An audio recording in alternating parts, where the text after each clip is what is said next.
కడపలో చాలా పెద్ద టెంపుల్, చాలా అందమైన టెంపుల్, విశాలంగా ఉంటుంది. కొండలుంటాయి చుట్టూ, చల్ల గాలులు వీస్తూ ఉంటాయి. అసలు ఆ గుడికి వెళ్తే మళ్ళీ తిరిగి రావాలని అనిపించదు. అంత అందంగా ఉంటుంది గుడి.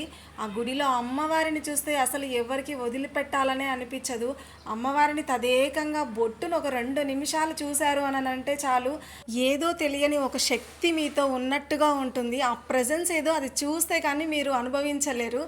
అదే అండి మన శ్రీ లలిత పంచాయతన దేవాలయము. మనకు ఈ గుడి అనేది తిరుపతి రోడ్లో అయితే వస్తుంది. ఈ గుడి డీటెయిల్స్, శ్రావణ మాసంలో చేసేటువంటి విశేషమైన పూజల డీటెయిల్స్ అన్నీ మొత్తం కూడా నేను పాంప్లెట్ లాస్ట్లో ప్రొవైడ్ చేసి ఉన్నాను, చెక్ చేసుకోండి.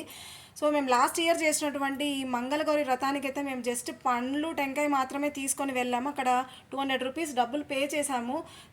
వాటి కోసం మాకు అన్నీ వాళ్ళే పసుపు కుంకుమ, అక్షింతలు, అమ్మవారి ఫోటో, ఇంకా పసుపు ముద్ద, ఇంకా మనకు కావాల్సిన నైవేద్యం కూడా అమ్మవారికి ఇవ్వాల్సిండేది కూడా వాళ్ళే ప్రొవైడ్ చేస్తారు. ఇంకా వాయనాలు కూడా వాళ్ళే ఇస్తారు మనకి, అమ్మవారికి మనం సమర్పించుకోవచ్చు. సో మంచిగా కుంకుమర్చనలు అయితే విశేషంగా బ్రాహ్మణుల చేత చాలా చక్కగా పూజలు అయితే చేయబడతాయి అక్కడ. మేమైతే చాలా హ్యాపీగా ఫీల్ అయ్యాను. లాస్ట్ ఇయర్ ఇలా కంకణం కూడా ఇలా చేతికి కట్టించారు. నాకు చాలా సంతోషంగా అనిపించింది. అమ్మ నాతోనే ఉన్నట్టుగా అనిపించింది. నాకు చాలా మంచి ప్లస్ పాజిటివ్ సైన్స్ కూడా వచ్చాయి అన్నమాట. చూడండి ఎంతమంది భక్తులతో రద్దీగా నిండిపోయి ఉందో ఈ గుడి.